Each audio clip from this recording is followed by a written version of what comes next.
Okay. All right. So first, let's do Mangalacharan prayers for Srimad Bhagavatam. And who would like to read the prayers today?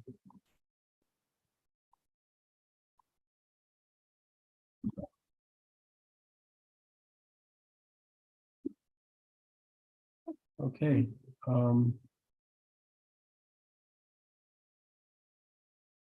Ayana, would you like to read these prayers? Om Namah Om Namo Bhagavate Vasudevaya. Read it. I offer my obeisances to the Supreme Personality of Godhead, Vasudeva. Narayanam namaskritya naram cheva narottamam devim saraswatim vyasam tato jayam udiyate.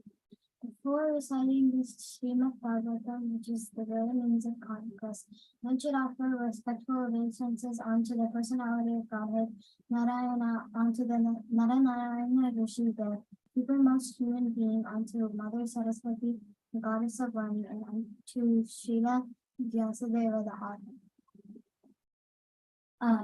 Shinvatam Sakana Tata Krishna Punya Shavana Kirtana Chidi Hridayanta Hridayanta Stohi Apadrani Apatrani Vidunoti Vidunoti Suri Satam. Sri Krishna, the personality of Godhead, who is the Paramatma in everyone's heart and the benefactor of the truthful devotee, cleanses his desire for the material enjoyment from the heart of the devotee who has developed the urge to hear his messages, which are in themselves virtuous when properly heard and chanted. Okay. Nashta Preshu Abhadreshu Nityam Bhagavata Sevaya Bhagavati Uttama Shloke Bhakti Bhavati Naistiki. By attendance in classes on the Bhagavatam and by rendering service to the pure devotee, that all that is troublesome to the heart is almost completely destroyed in loving service unto the personality of Godhead, who prays with transcendental songs, establish an irrevocable fact. Hare Krishna. Thank you very much, Ayana. So we have invoked all auspiciousness to start. Oh, I think I wasn't sharing. I'm so sorry. Only Ayana was able to see. But we just finished the prayers for Srimad Bhagavatam, and now we will go into the topic for today. So in the previous weeks, discussing about the sons and the daughters of Swayambhu Dhruva, and Swayambhu Manu was the child.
Prabhuji, you're muted.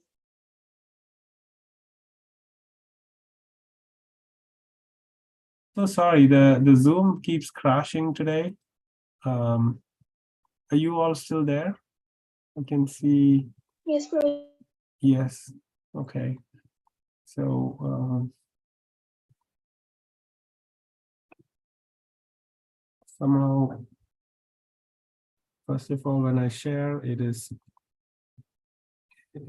not sharing. Can you see the screen now?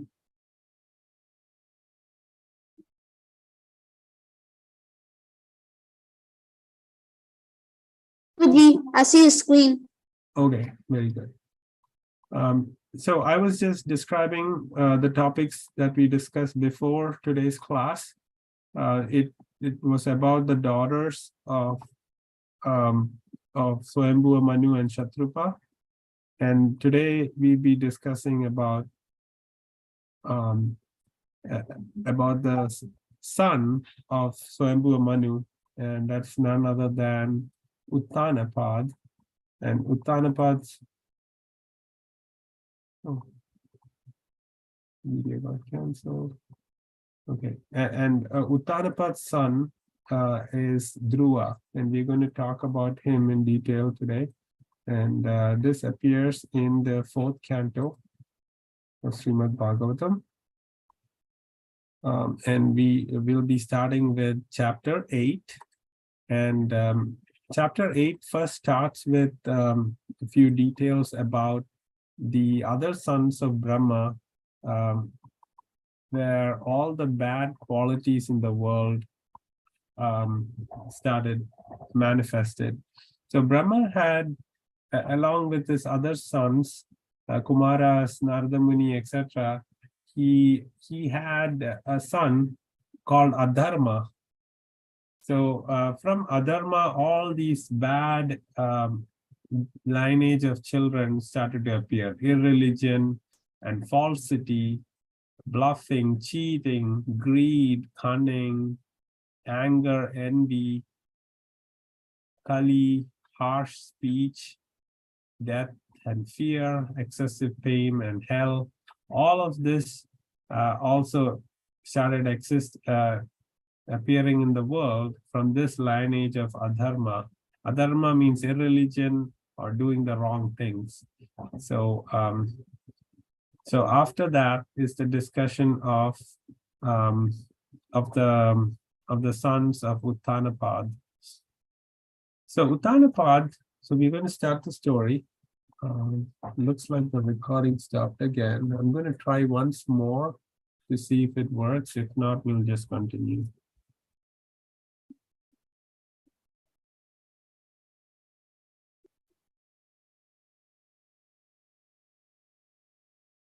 Okay. Looks like it is streaming.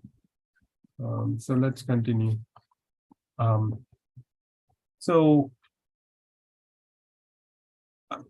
So Uttanapad had two queens, Suruchi and Suniti. And Suruchi, her son name was Uttama, and Suniti, who was the elder queen, her name is Suniti, and her son's name is Dhruva. Now the king, he had two wives, right? Suniti and Suruchi. Suruchi was the younger one, and the king's favorite was the younger wife. She was very envious and very proud of having the king's favoritism on her. But Suniti was very chaste and very beautiful, but she was not the favorite wife of the king.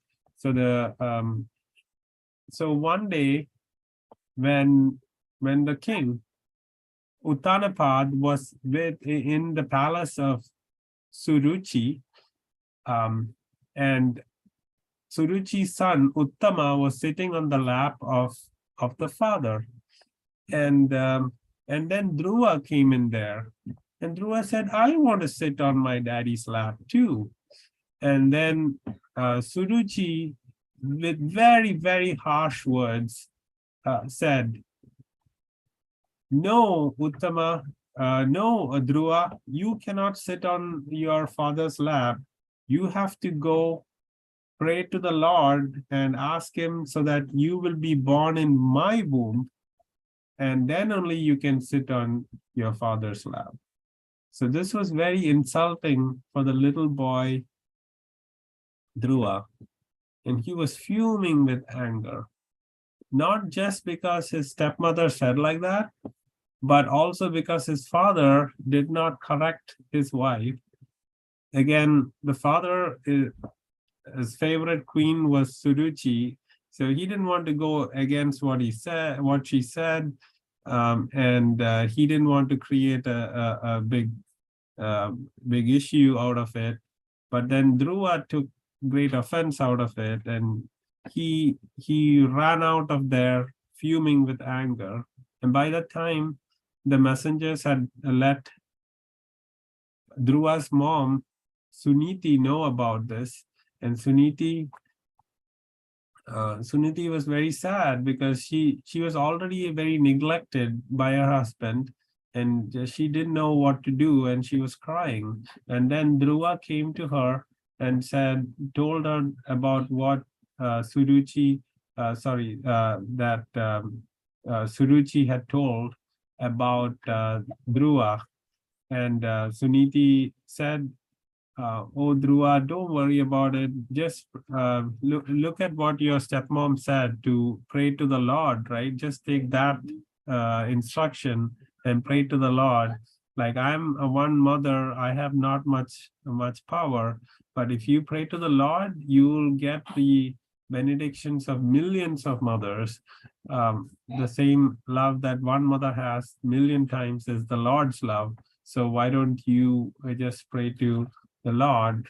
And she also gave the 3 instructions that, don't wish harm on anybody, because Dhruva was very angry with Uttanapad and Suruchi, so he was, but Suniti is always wanting the best, so she's trying to pacify him by saying, don't wish harm on anybody. Any distresses that are coming to you is because of the past karma and the past lives. The best thing to do is to take shelter of the Supreme Lord. And Dhruva, he couldn't take the first 2 instructions. He just wanted to focus on a solution to this problem. So he said, okay, I'm going to go and pray to the Lord for a solution for myself. And he leaves home. And on the way, he sees Narada Muni. Now, Supreme Lord sends the Guru when the disciple is ready. So Narada Muni happened to reach there when Dhruva left home. And then Narada Muni tries to first dissuade Dhruva from leaving home and going into the forest and praying to the Lord, etc. He said, for a child of 5 years old, honor and dishonor should be the same. They shouldn't be worried about insult and all that. They should just continue and go play some sport. They shouldn't be this angry as you are. And then he said, many mystics have tried to reach God or see God to ask benediction, but they have failed. So it's very difficult to please the Lord. So you're too young to do all this, so why don't you go? But then Dhruva was not pacified. He said, your instructions are good for Brahmanas, but I'm a Kshatriya. I'm a warrior. I'm born a warrior. And please just tell me how to please the Supreme Lord. Then Narada Muni was, he wasn't insulted. Hey, this little boy is not listening to me. He's not going back. But Narada Muni saw the good in Dhruva, how determined he is, and imparted to him how to see the Supreme Lord. So Narada Muni gave him advice to go to Madhuvan, which is a little forest by the banks of the Yamuna River. And he gave him a mantra. That is the mantra we sing before we start the Srimad Bhagavatam. Om Namo Bhagavate Vasudevaya. He told Dhruva to keep chanting that mantra. And and also, practice Ashtanga yoga so that he can go through all these austerities in the forest. So, and he told him to meditate on the Lord's form. So Dhruva got his instructions, accepted Narada Muni as his spiritual master, and went to the forest to follow these instructions. And then Dhruva started his penance, and as soon as Narada Muni left Dhruva, he went to Uttanapad. Uttanapad is the father of Dhruva, who had insulted Dhruva by not standing up for him. And so Uttanapad was regretting what had happened. He said, "Oh, I'm such a henpecked husband. I was merciless. My son would be so hungry in the forest. Like the wild animals might attack him. Oh, I'm so worried about my son." And but Narada Muni informed him that his son is safe and he is very competent, and he's going to he'll be focused on the Supreme Lord. So now we go back to Dhruva in the forest. So he reached Madhuvan, and he started following the austerities that Narada Muni had said. And in the first month, he was just living on fruit, eating fruit for every 3 days. So we all eat 3 times a day. But Dhruva stopped eating, and he to follow the austerities and make such an intense effort to see the Lord. He only ate every 3 days some fruits, and this was in the first month. In the second month, he started eating. He stopped eating, and he ate only once in 6 days. And that too, he gave up fruit, and he only had dry grass and leaves every 6 days. In the third month, he stopped even eating the leaves, and then he only drank water every 9 days. So, so much austerity.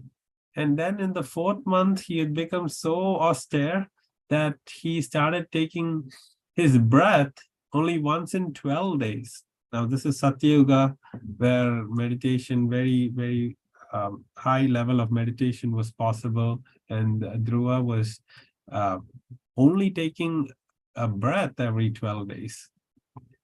So, and by the 5th month, he even stopped taking his breath and his mind was completely meditating on the Lord's form. And as you can see, he was standing on one foot, totally focused on the Lord. And then because of his very, very austere meditation, such an innocent 5-year-old boy doing such a great penance, the whole world started to tremble, and everybody started to, like all the demigods, they went to the Supreme Lord and asked him, "What is happening? Why is all these, we are getting suffocated, we can't breathe properly?" And the Lord said, "Oh, that's because my devotee is doing such austerities that you are seeing these symptoms, but I'm going to take care of this soon." So the Lord then proceeds to see Dhruva, who is doing his penance on one feet like this without even taking a breath. So in 6 months, because of his very strong determination, Dhruva is able to see the Supreme Personality of Godhead. And the Lord is coming on Garuda, as you can see. It is the Vishnu form of the Lord that is coming. And Dhruva, at this point, he is not able to, when he sees the Lord, he's focused on the Lord's form, right? And in his meditation, it is said, without even taking breath. And suddenly the form of the Lord from his mind disappears. And so he opens his eyes and sees the Lord has actually physically come to see him.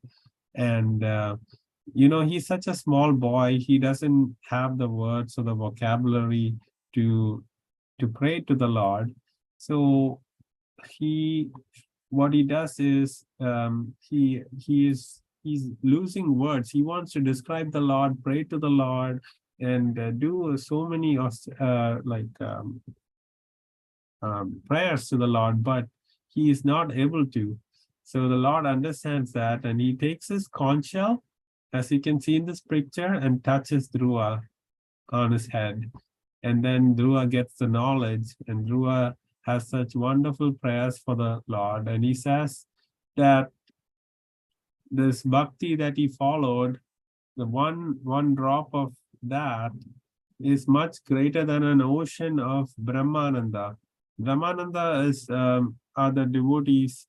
They're not devotees, but they're the yogis who focus on the energy of the Lord, and they want to merge with the Lord. So they are Brahman realized. So bhakti is far more superior than Brahmananda. And then there are fruitive workers in this world, right? Like they try to do philanthropic activities and good, or they try not to do bad activities, but they're not focused on God or his energy. And those are the ones who goes to Swargaloka or the heavenly planets to enjoy their senses at a higher level. And for those who doesn't do even fruitive activities, they do bad activities, they go to the hellish planets. So Dhruva is establishing with his knowledge that bhakti is far more superior than Brahman realization, and Brahman realization is far more superior than the heavenly planets, where you can get more enjoyment for your senses. But all that is nothing compared to what he's feeling, seeing the Lord as a person in front of him. So that's the main important thing about bhakti. We understand Lord as a person. He is a person. He's living in Goloka Vrindavan, in Vaikuntha, and he has a personality. He has the spiritual senses. He has hands, legs, a face, a beautiful face, and he's not like an abstract concept. That is a understanding of devotees. So this Dhruva is establishing that with his prayers. And then he says all he wants is association of devotees. So that's very important. Like it is said that if you want to know what kind of person you are, just see the friends you have. So if you associate and be in the company of good friends, that is the qualities you would imbibe. So Dhruva has understood all that with just the touch of the Lord's conch shell, and he's saying, I just want to be with devotees. Please give me that benediction. So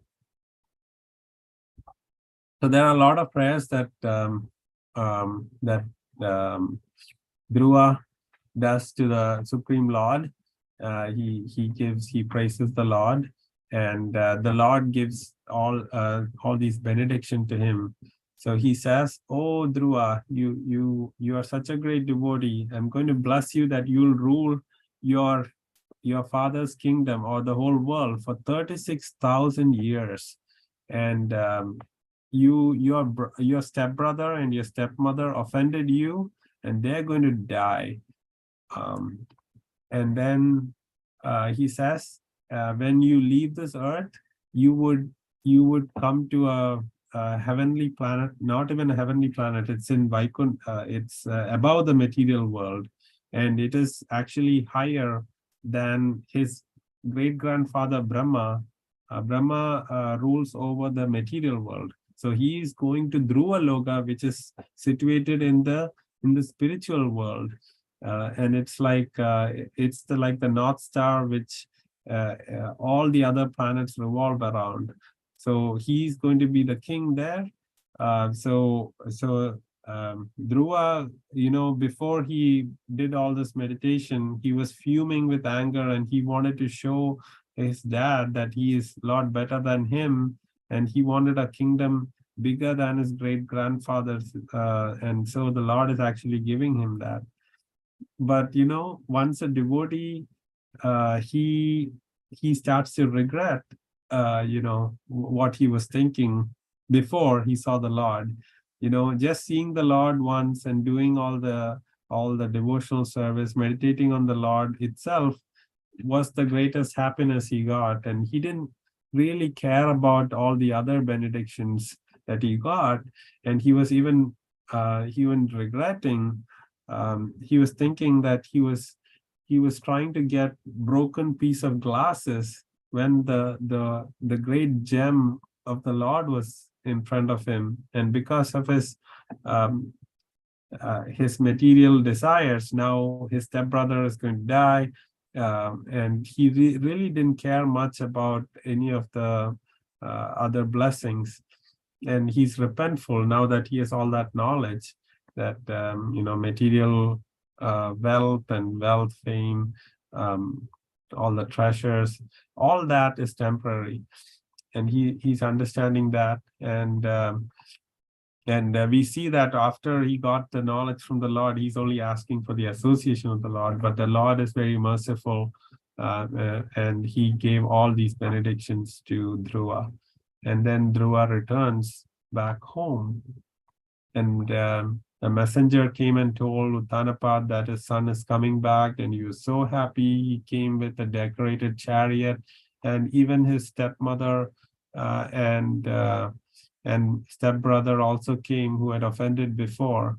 They're coming to see Dhruva, because Dhruva is now world famous because he saw the Supreme Lord, and that is the greatness of a devotee. No matter who, the prime minister or any high position, when they see a devotee, they always respect a devotee. So they see we can see here how Dhruva, when he's coming back from the forest, he is being welcomed by everybody, even by those who were envious of him before. So Suruchi and Uttama, all of them came and hugged Dhruva, and Uttanapad was so happy to see his son back. He was hugging and smelling his head and embracing him and blessing him, and everybody was so happy. And Uttanapad then decided that he doesn't have to continue being the king. He gave the kingdom to Dhruva at that point. So now we'll go into the 10th chapter. We'll quickly complete it and go to the Kahoot quiz. So what had happened was Dhruva became the king, and then one day Uttama had gone to the forest, and then Yaksha killed Uttama, his stepbrother, as foresaid by the Supreme Lord.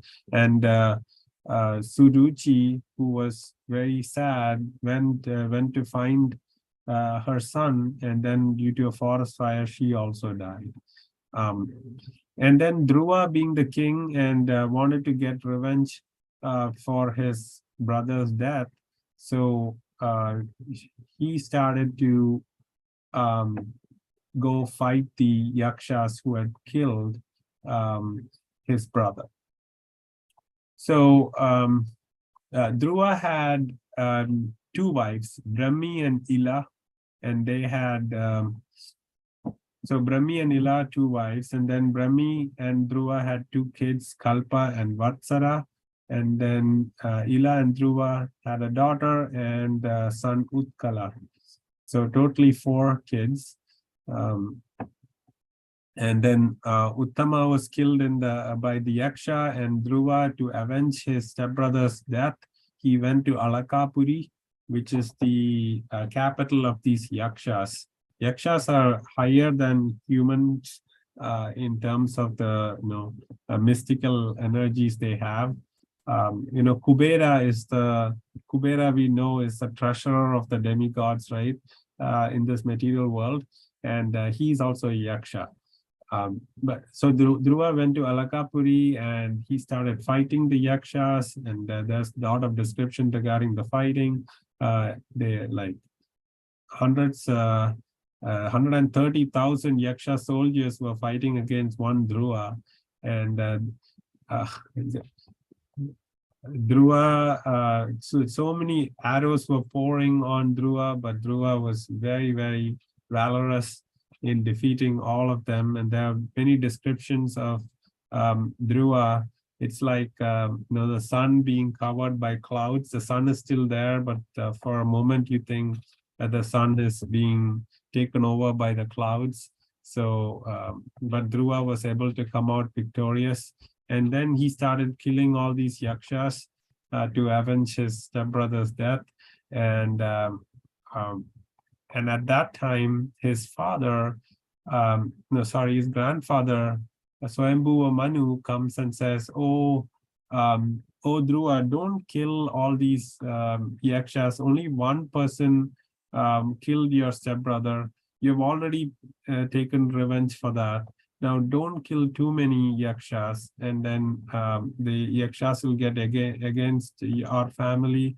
And Kubera, who is a great devotee of the Lord, he will also be offended. So just pray to Kubera. Your job is done. Don't kill anymore." And we see how Dhruva is always, obeying his elders. So he stops fighting and he decides to pray to Kubera, and Kubera appears before him, and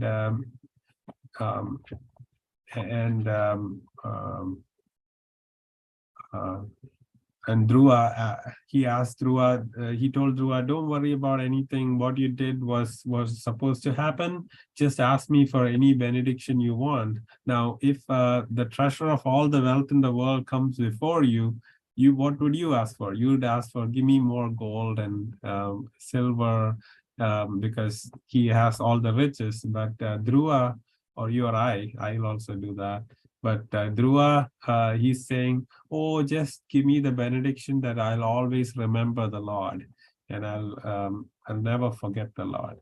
So that we see here how Dhruva is such a great devotee, and he got these wonderful instructions. And at the time of Dhruva leaving this world, an airplane came with the Lord's servants. So Nanda and Sunanda were the two people who came to, they also had the same form as Vishnu form as the Lord, like the four-handed form with the lotus conch shell, chakra, etc. So Nanda and Sunanda came on the Vaikuntha airplane to take Dhruva to the Dhruva Loka.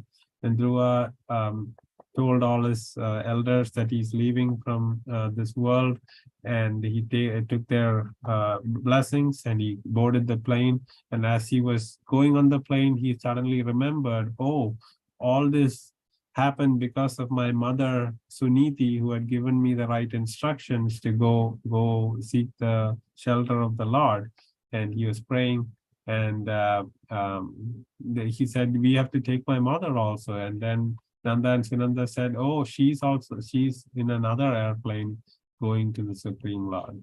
And actually, they go to Dhruva Loka, which is also part of the spiritual world, and Dhruva becomes the king there.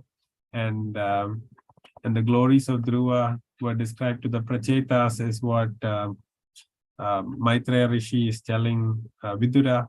So there's conversation within the conversation, and this is just leaving a small breadcrumb for the next topic, which is about Prachetas. So there ends this story, and now we'll go to the Kahoot quiz. Are you all ready?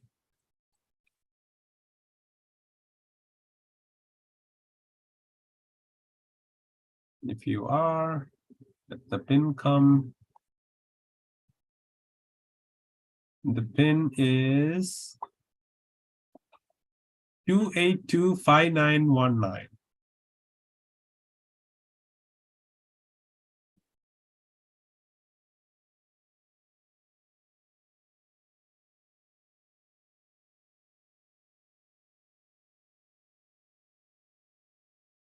Okay, Hemanji says he. There's an unknown. So Nitinji and Santoshji, are you both joining? Or are you both? Join. Okay, you already joined. Okay, Radha Chetraji is also joined. Good.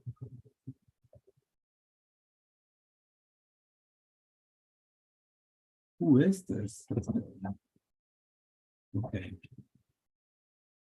So let's start.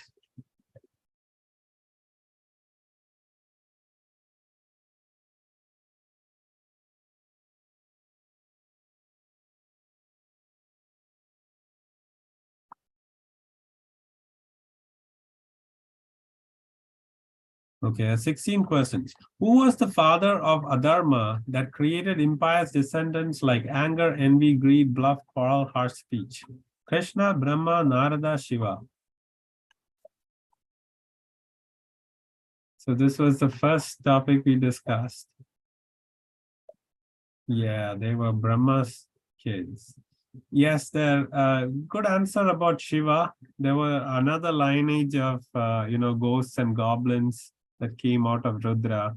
But today's topic was about the lineage of Adharma, who was the son of Brahma. Okay. Who was the envious but favorite wife of Uttanapad who chastised Dhruva? Suruchi, Suniti, Diti, Aditi.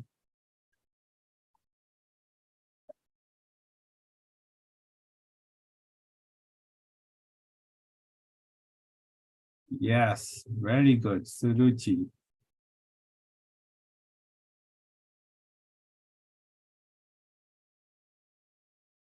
Third question. What was the instruction given by Suruchi to her son Dhruva? Don't wish harm on others. All miseries are caused by one's own karma. Take shelter of Vishnu Krishna to remove all distress. All of the above. Yes, all of you are right. All of the above is the best answer. Okay. Narada tests Dhruva's determination by saying, don't be affected by honor and dishonor. Dissatisfaction is due to karma. Intelligent person is always satisfied. Very difficult to satisfy the Lord and make yogis. Many yogis have failed. All of the above. Yes, all of the above is the right answer.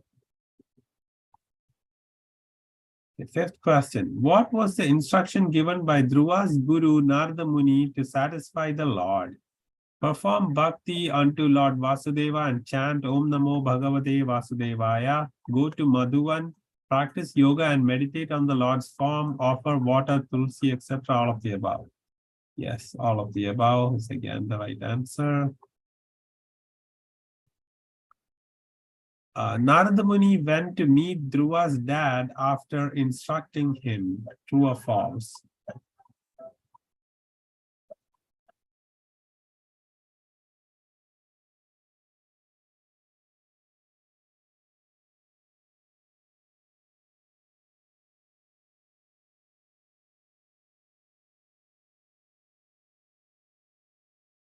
Yes, it's true. Very good.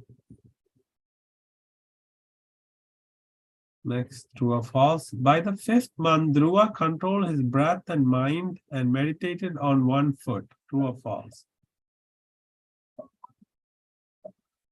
True. Very good. Okay, Hemanji is in first place on fire. Very good. How did Dhruva get the knowledge to offer prayers to the Lord who appeared in front of him? The Lord gave Dhruva his Sudarshan chakra. Lord gave Dhruva his lotus flower. Lord touched his conch shell on Dhruva. All of the above.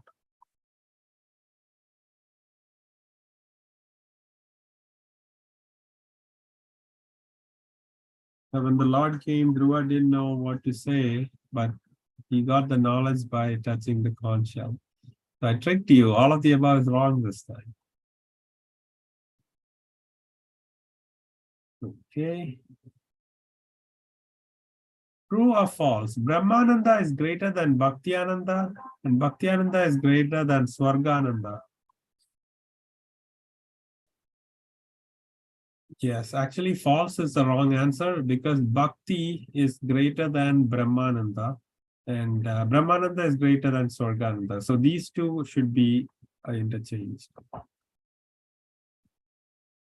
Okay, that's a tough one. Nobody got it right. 10th question. What were the Lord's benedictions for Dhruva? Rule world for 36,000 years. Yeah, all of the above. So some of you did none of the above. Okay, true or false? Dhruva regretted his material desires and his enmity towards his stepmother and brother. True or false? Yes, he was regretful for having those material desires. Who was the wife of Dhruva? Brahmi, Ila, all of the above, none of the above.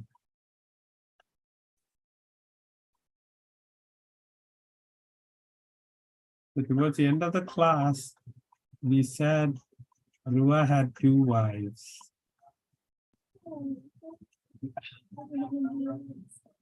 Okay, it is all of the above. Both of them, 2 wives and then 2 children from each wife. So totally 4 children. Okay, Uttama was killed by Yaksha and Suruchi was killed in a forest fire. False, true. Uttama is the stepbrother. Suruchi is the stepmother. Yeah. Okay. Swayambhuva Manu, Dhruva's grandfather, instructed Dhruva. Excessive anger or ati rosha is sinful. Killing many for one's fault is not justified. Turn attention to Lord and pacify Kuvera. All of the above. All of you got it right. So that means all of you are winners. Okay, second last question. What benediction did Dhruva ask from Kubera? Treasure, property, fame, constant remembrance of Lord. Very good. 16. What happened to Dhruva at time of leaving Earth? Nanda and Sunanda came in Vaikuntha airplane. Dhruva inquired about his mother. All of the above. Very good. Dhruva went to Dhruva Loka. You read faster than me, and all of you got it right. So let's see who's on the podium. Third place goes to unknown. Second place goes to he. And first place goes to, who is this? It's all mysterious folks. Anyway, all of you are winners whoever played. And this is a great story about Dhruva that is called up and described in by every devotee. Every devotee likes to hear Dhruva's story over and over again because it gives a lot of inspiration of how Dhruva saw the Supreme Lord and how material benedictions are not what the devotees want. They always just want to serve the Lord. Hare Krishna, have an amazing week. And we'll meet again next Sunday. Hari Hari Bol. Vanchakalpatarupascha kripasindhubhyevacha patitanam pavanebhyo. Hare Krishna, bye Prabhuji. Hare Krishna.